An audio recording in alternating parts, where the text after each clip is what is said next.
नमस्कार। दिन भर की हाइलाइट्स जानने के लिए सुनते रहिए सुजस आवाज राजस्थान। सुजस पॉडकास्ट में मेधा से आप सुन रहे हैं प्रदेश की खास खबरें। नजर सबसे पहले आज की हेडलाइंस पर। जन सेवा के शिविरों से आमजन को राहत। मुख्यमंत्री भजनलाल शर्मा की पहल पर अंत्योदय संबल पखवाड़ा के तहत जयपुर में 456 शिविरों के माध्यम से 43 लाख से अधिक कार्य निष्पादित। राज्य भर में आयोजित फॉलोअप शिविरों से शेष कार्यों का त्वरित निपटान। मुख्यमंत्री की सुशासन दृष्टि के अनुरूप अंत्योदय संबल पखवाड़ा बना जन कल्याण का माध्यम। अजमेर जोन की समीक्षा बैठक में उप मुख्यमंत्री दिया कुमारी की सख्त हिदायत। हर सप्ताह होगी पीडब्ल्यूडी कार्यों की जोनवार समीक्षा। पारदर्शिता और जवाबदेही पर जोर। और राजस्थान में मानसून सक्रिय। पूर्वी पश्चिमी हिस्सों में हल्की से मध्यम बारिश जारी। कई जिलों में जल भराव की स्थिति। और अब सुनिए खबरें विस्तार से।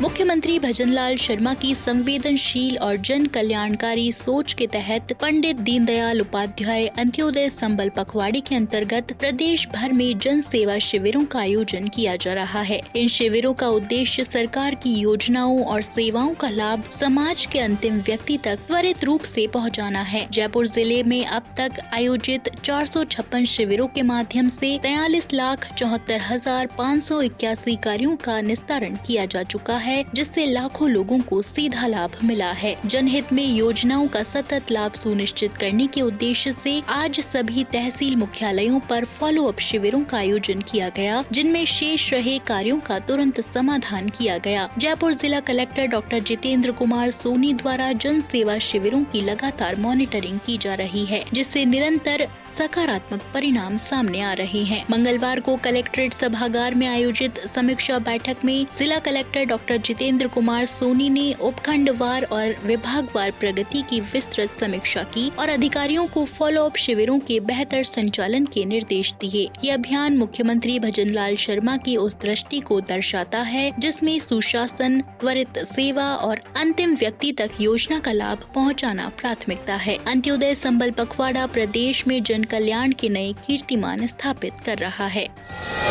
इसी कड़ी में उप मुख्यमंत्री दिया कुमारी ने मंगलवार को सचिवालय में अजमेर जोन की समीक्षा बैठक की अध्यक्षता करते हुए साफ निर्देश दिए कि बजट 2024-25 की घोषणाओं को शीघ्रता से पूरा किया जाए और बजट 2025-26 में स्वीकृत कार्यों की निविदा प्रक्रिया को तत्काल पूर्ण कर निर्माण कार्य प्रारंभ कराया जाए। उन्होंने कहा कि विकास कार्यों में किसी भी स्तर पर शिथिलता बर्दाश्त नहीं की जाएगी। इसी समीक्षा बैठक में अजमेर जोन में आने वाले अजमेर, भीलवाड़ा, नागौर, डीडवाना और ब्यावर जिलों में चल रही सड़क और भवन निर्माण परियोजनाओं की प्रगति की बिंदुवार समीक्षा की गई। उप मुख्यमंत्री ने निर्देश दिए कि मानसून के दौरान सड़कें क्षतिग्रस्त होने पर तुरंत मरम्मत कार्य सुनिश्चित किया जाए, ताकि आमजन को किसी प्रकार की असुविधा न हो। दिया कुमारी ने बताया कि पीडब्ल्यूडी के तहत चल रहे कार्यों की प्रगति, गुणवत्ता और पारदर्शिता सुनिश्चित करने के लिए हर सप्ताह जोनवार समीक्षा बैठकें आयोजित की जा रही हैं। इससे जवाबदेही तय होगी और विकास कार्यों में गति आएगी। बैठक में NHAI, राष्ट्रीय राजमार्ग, राजस्थान स्टेट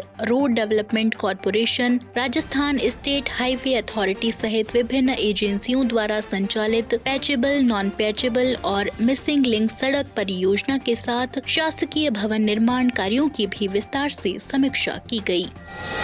राजस्थान सरकार की बजट घोषणा 2025-26 की क्रियान्विति के तहत पशुपालन विभाग द्वारा आज 28 जिलों के लिए 197 नवीन पशु चिकित्सा उपकेंद्रों को खोलने की स्वीकृति जारी कर दी गई है। इस संबंध में जानकारी देते हुए पशुपालन विभाग के निदेशक डॉक्टर आनंद सेजरा ने पशुपालन मंत्री जोराराम कुमावत का आभार व्यक्त करते हुए कहा कि इन संस्थाओं के माध्यम से अधिक पशुपालकों को लाभान्वित किया जा सकेगा। उन्होंने कहा कि नवीन पशु चिकित्सा उपकेंद्रों के लिए नए अतिरिक्त पद सृजित किए जाने की प्रशासनिक और वित्तीय स्वीकृति भी जारी की गई है। उन्होंने बताया कि बाड़मेर में 18 है, उदयपुर में 17 है, बीकानेर में 15 है, जोधपुर में 14 है, भीलवाड़ा में 13 है, चित्तौड़गढ़ में 11 है और पाली में 10 स्थान सहित 28 जिलों में कुल 197 स्थानों पर ये नवीन पशु चिकित्सा उपकेंद्र खोले गए हैं। डॉक्टर सेजरा ने बताया कि इन उपकेंद्रों पर पशुधन निरीक्षक और पशु टीचर के 394 नवीन पदों के सृजन की स्वीकृति भी जारी की गई है। इन नवीन पशु चिकित्सा उपकेंद्रों में आवश्यक फर्नीचर और उपकरण हेतु प्रत्येक उपकेंद्र के लिए 30-30 हजार रुपए की राशि भी स्वीकृत की गई है।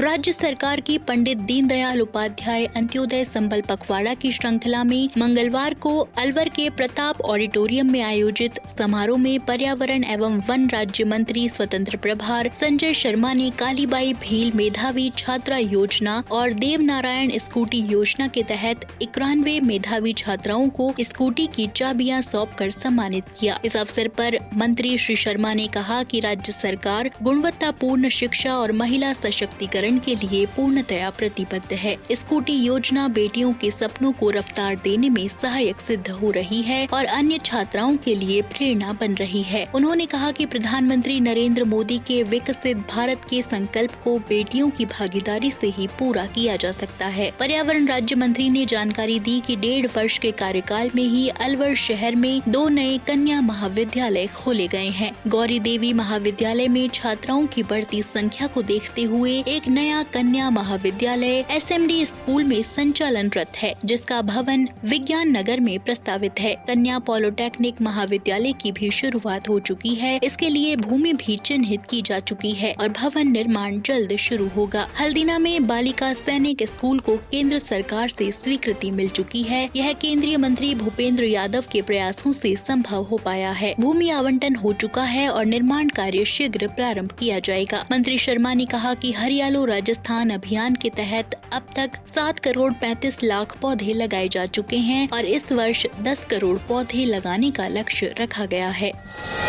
विद्युत उपभोक्ताओं की नो करंट जैसी शिकायतों के तुरंत समाधान के लिए गठित FRT फॉल्ट रेक्टिफिकेशन टीम की जयपुर डिस्कॉम में मंगलवार को आकस्मिक और गोपनीय जांच की गई। ये कार्यवाही ऊर्जा राज्य मंत्री हीरालाल नागर के निर्देश पर और डिस्कॉम चेयरमैन आरती डोगरा के दिशा निर्देशन में संपन्न हुई। डिस्कॉम के 18 सर्किलों में 232 सब डिवीजन में कार्यरत 340 FRT वाहनों की एक साथ जाँच की गयी, जो अब तक का सबसे व्यापक निरीक्षण रहा। इस निरीक्षण का उद्देश्य उपभोक्ताओं को समयबद्ध और सुनिश्चित विद्युत सेवा सुनिश्चित करना था। डिस्कॉम के वरिष्ठ अधिकारियों ने व्हाट्सएप ग्रुप पर आकस्मिक निरीक्षण का निर्देश जारी किया। हर FRT वाहन की जांच के लिए अलग सब डिवीजन के सहायक अभियंताओं को जिम्मेदारी दी गई, ताकि निष्पक्षता बनी रहे। प्रत्येक अभियंता को 2 घंटे में टीम की मौजूदा लोकेशन पर पहुंचकर निरीक्षण करने और गूगल शीट में रिपोर्ट भरने के लिए निर्देश दिए गए।